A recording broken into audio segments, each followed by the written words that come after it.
श्री स्वामी समर्थ. नमस्कार, मी नंदिनी. माझ्या यूट्यूब चॅनलवर तुमचं खूप मनापासून स्वागत करत आहे. तुमच्या मनातील सर्व चांगल्या इच्छा स्वामी महाराज पूर्ण करो ही स्वामींच्या चरणी प्रार्थना करते आणि आजच्या व्हिडिओला सुरुवात करते.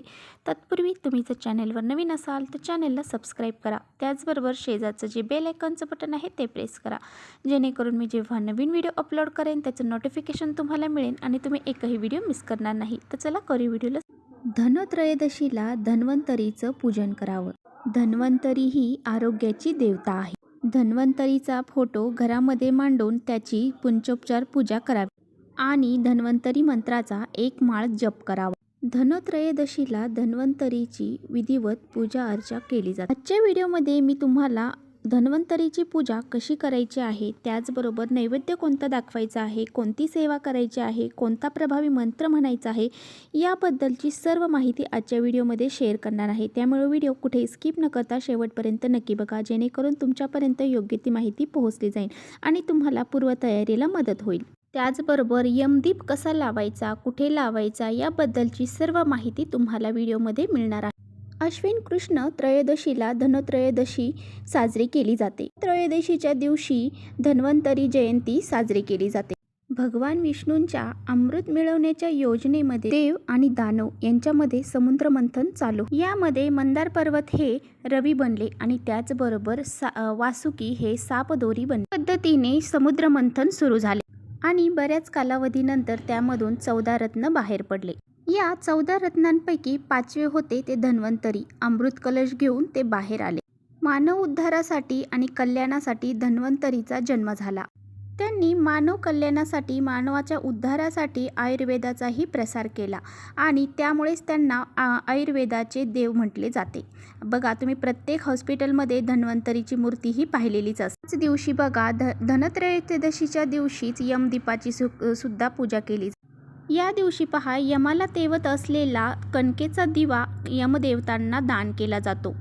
आता बघा, पूजा सुरू करण्या अगोदर आपल्याला सर्वप्रथम आचमन करायचं आहे. अंतर्बाह्य शुद्धता करण्यास तर यासाठी आपल्याला एका ताम्हण घ्यायचं आहे. एक पळीमध्ये एका फुलपात्र्यामध्ये पाणी घ्यायचं आहे आणि 1 चम्मचभर पाणी आपल्या हातावर घेऊन ते पाणी आपल्याला ओम केशवाय नमः, ओम माधवाय नमः, ओम नारायणाय नमः असं म्हणत 3 वेळा ते पाणी आपल्याला पाषण करायचं आहे आणि 4थ्या वेळेस ते पाणी आपल्याला ताम्हणामध्ये सोडून द्यायचं आहे आणि त्यावेळेस ओम गोविंदाय नमः असं म्हणायचं आणि 5व्या वेळेससुद्धा पाणी आपल्याला ताम्हणात सोडायचं आहे आणि ओम विष्णवाय नमः असं म्हणत आपल्याला आचमन करायचं आहे. तर आचमन करून झाल्याच्या नंतर आपल्याला सर्वात प्रथम दिव्याची पूजा करायची आहे. तर दिव्याला अग्नीला साक्षी मानूनच आपण कोणतीही पूजा करत असतो. त्यामुळे अगोदर आपल्याला दिवा प्रज्वलित करून घ्यायचा आहे. दिव्याखाली आपल्याला थोडेसे तांदूळ टाकायचे आहे, त्यावरती हळदी कुंकू अक्षदा फूल वाहायचं आहे आणि दिवा प्रज्वलित करायचा आहे. तर पहा, जिथे आपल्याला पूजा मांडायची आहे त्या खालची सर्व स्वच्छता अगोदर करून घ्यायची आहे आणि पाटावर किंवा चौरंगावरती आपल्याला लाल किंवा पिवळा कपडा अंथरवायचा आहे आणि त्यानंतर बघा, आपल्याला पहिल्यांदी कलशाची स्थापना करायची आहे. कलश स्थापन करताना एका प्लेटमध्ये तांदूळ घ्या, त्यावरती आपल्याला अष्टदल कमल काढायचं आहे, त्यावरती हळदी कुंकू वाहायचं आहे आणि त्यानंतर एक कलश आपल्याला तिथे स्थापन करायचा आहे. कलश स्थापन करताना आपल्या सर्वांनाच माहीत आहे की कलश कसा स्थापन करायचा आहे. कलशामध्ये हळद कुंकू अक्षदा फूल सुपारी नाणी ह्या सर्व गोष्टी टाकायच्या आहेत आणि 5 विड्याची पानं किंवा मग आंब्याची पानं लावून तो कलश आपल्याला तिथे स्थापन करायचा आहे. वरती नारळ देखील ठेवायचा आहे आणि त्याला सुद्धा फूल अक्षदा वाहायच्या आहेत, कुंकू हळद कुंकू वाहायचं आहे. आता त्यानंतर जोडपान घ्यायचं आहे आणि त्या जोडपान नागिनीचे जोडपान घ्यायचं आहे. त्यावरती आपल्याला सर्वप्रथम गणेशाची स्थापना करायची आहे. गणेशाची स्थापना करताना गणेशाला अगोदर आपल्याला पंचामृताने अभिषेक घालून घ्यायचा आहे आणि त्यानंतरच गणेशाची स्थापना करायची आहे. गणपतीला गंध अक्षदा फूल वाहून घ्यायचं आहे. त्याचबरोबर परत एकदा जोडपान आपल्याला ठेवायचं आहे आणि तिथे आपल्याला माता लक्ष्मीची स्थापना करायची. तर बघा, कोजागिरीला ज्या सुपाऱ्या आपण वापरल्या होत्या त्याच सुपाऱ्या आपल्याला आता ह्या पूजेमध्ये वापरायच्या आहेत. तर माता लक्ष्मीची आपल्याला त्या जोडपानावरती सुपारी ठेवून पूजा करून घ्यायची आहे. तिला फूल अक्षदा गंध वाहून घ्यायचा आहे आणि त्या सुपारीवरती आपल्याला पंचामृताने अभिषेक देखील करून घ्यायचा आहे. तर इथे मी तुम्हाला जास्त वेळ न घालवता सर्व गोष्टी करून डायरेक्टच दाखवत आहे. तर आता इथे बघा, आपण जे काही धन्वंतरी आहे तर त्यांच्या फोटोची पूजा करायची आहे. तर इथे मला धन्वंतरीचा फोटो मिळाला नव्हता, म्हणून मग मी हे सर्व धन्वंतरी आहे त्यामध्ये कुबेरदेव आहेत, माता लक्ष्मी आहे, गणेश आहेत, यांची सर्वांची एक फ्रेम घेतलेली आहे आणि त्यांना आता आपण हळद कुंकू अक्षदा फूल वाहून घेत आहोत. आता ह्या तिसरं जोडपान जे आपण ठेवलेलं आहे तर तिथे आपल्याला कुबेरदेवांची स्थापना करायची आहे. तर ही सुपारी आपली कुबेरदेवांची आहे, त्यामुळे त्याला हळदी कुंकू अक्षदा फूल वाहून घ्यायचं आहे आणि त्याची पंचोपचार पूजा करून घ्यायची आहे. तर पहा, समुद्र मंथनातील पहिलं रत्न म्हणजे माता लक्ष्मी आणि त्याचबरोबर धन्वंतरी हे 5वं रत्न. तर धन्वंतरी आणि माता लक्ष्मी हे भाऊ बहीण आहेत आणि मग त्यांची अशी पूजा केली. बघा, देवघरामध्ये जी घंटी पूजन घेतो आपण तिची सुद्धा आपल्याला इथे पूजा करायची आहे. त्याचबरोबर आपल्या देवघरामध्ये शंख असेल तर तो शंख देखील इथे आपल्याला पूजेमध्ये मांडायचा आहे. धनत्रयोदशीच्या दिवशी पहा, धन्वंतरीची पूजा केली जाते, त्याचबरोबर माता लक्ष्मी आणि कुबेरदेव यांची देखील पूजा केली जाते. तर धन्वंतरीची जर तुमच्याकडे मूर्ती असेल तर तिची तुम्ही पूजा करू शकता किंवा मग अशा प्रकारे जर तुम्हाला एक म्हणजे पूर्ण देवांचा जर छाप मिळाला तर अशा प्रकारे सुद्धा तुम्ही त्यांची पूजा करू शकता. आणि बघा, जर तुमच्याकडे हे सुद्धा नसेल तर मग तुम्ही एखादी सुपारी धन्वंतरीची एक जोडपान मांडून त्यावरती त्यांची पूजा करू शकता. बघा, प्रत्येक पूजेमध्ये आपण कलश स्थापना का करतो तर त्याचे कारण असं आहे की समुद्र मंथना मृत धारण करण्यासाठी विश्वकर्माने जी कलश आहे तर त्याची उत्पत्ती केली. कलशाच्या ठिकाणी ब्रह्मा, त्याचबरोबर गळ्याच्या ठिकाणी शंकर, त्याचबरोबर मूलगामी विष्णू, मध्यभाग मातृगा, तसेच पोटामध्ये सप्तदिपी गंगा, सरिता, चादवेद अशा प्रकारे कलशाच्या साक्षीने शुभकार्य घडवली जातात. धनत्रयोदशीला बघा, ह्या सर्व पूजेबरोबरच धान्यांची देखील पूजा केली जाते.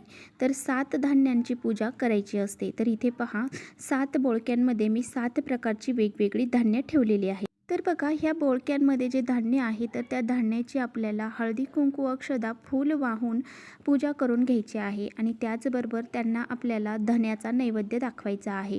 तर प्रत्येकाला आपल्याला धन्याचा नैवेद्य दाखवायचा आहे. जे लक्ष्मी आहे, कुबेरदेव आहेत, त्या सर्वांना आपल्याला धन्याचा नैवेद्य दाखवून घ्यायचा आहे. तर बघा, धनत्रयोदशीला धनस्वरूप धन्यांना खूप सारं महत्त्व प्राप्त झालेलं आहे. धन्यासोबतच आपल्याला बघा, गुळ खोबरे, त्याचबरोबर पंचामृत याचा नैवेद्य देखील आपल्या ज्या पूजा मांडलेल्या आहेत तर त्या पूजेला दाखवायचा आहे. बघा, त्याचबरोबर आपल्याला जे आयुर्वेदिक द्रव्य आहेत म्हणजे ज्या वनस्पती आहेत तर त्यांची सुद्धा आपल्याला पूजा इथे करायची आहे. त्यासाठी पहा, इथे मी अक्षदा टाकलेल्या आहेत. अक्षदावरती हळदी कुंकू वाहून एका प्लेटमध्ये मी सर्व आयुर्वेदिक ज्या काही वनस्पती असतात तर त्या आपण घेतलेल्या आहेत. तर बघा, आपल्या घरामध्येच ह्या सर्व गोष्टी आयुर्वेदाच्या मिळल्या जातात.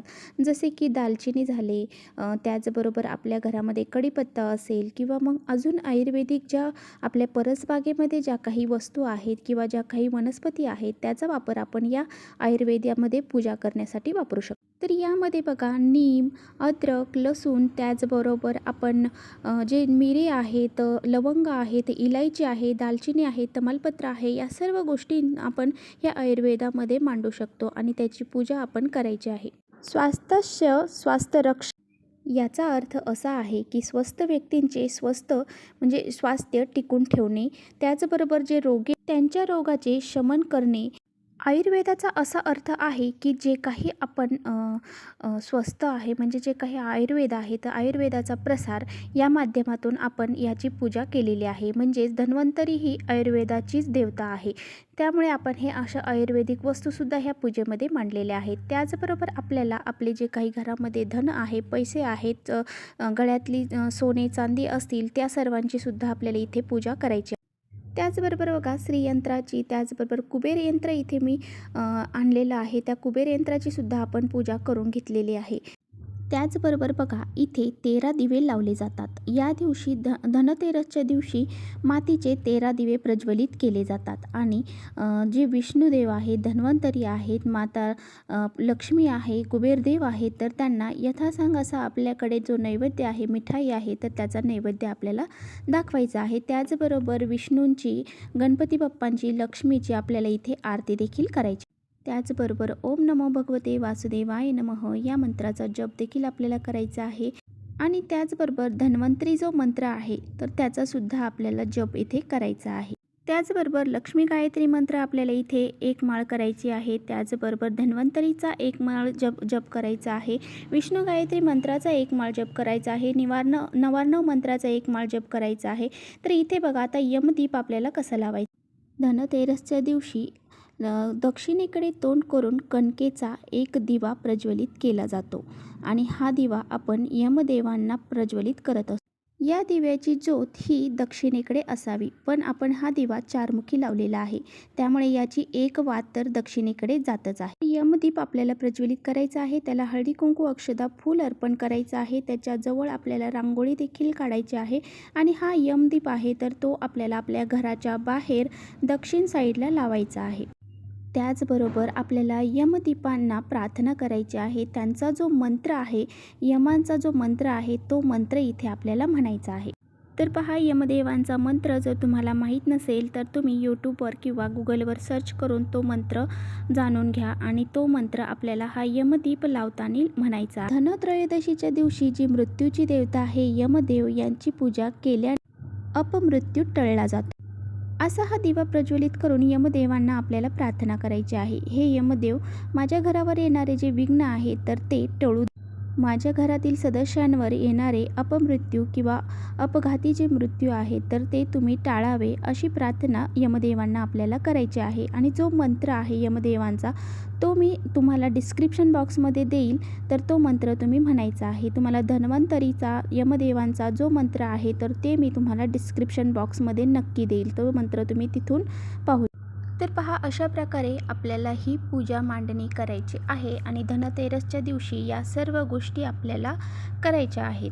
आणि अशी पूजा मांडणी केल्याने, यमदीप लावल्याने आपल्या घरावरती धनाची वर्षाव तर होतोच, त्याचबरोबर यमदीप आपण या दिवशी प्रज्वलित केल्यामुळे आपल्या घरावर जे विघ्न येणार आहे, म्हणजे जे अपमृत्यू आहे तर तो आपला टळणार आहे. आपल्या घरातले सदस्यांचा जो अपमृत्यू आहे तो आपला टळणार आहे. त्यामुळे असा हा एक कणकेचा दिवा यमदेवांसाठी आपल्याला दान करायचा आहे. अशा प्रकारे आपल्याला ही पूजा मांडणी करायची आहे. या दिवशी 13 दिवे लावली जातात. त्याचबरोबर आयुर्वेदाची सुद्धा पूजा केली जाते. धनदौलत या गोष्टींची पूजा केली जाते. तर धनतेरसची मी केलेली पूजा तुम्हाला कशी वाटली हे कमेंट्स करून नक्की सांगा. आवडली असेल तर नक्की लाईक करा. चॅनलवर नवीन असाल तर चॅनलला सबस्क्राईब करा. परत भेटूया अशा छानशा व्हिडिओसोबत. तोपर्यंत श्री स्वामी समर्थ.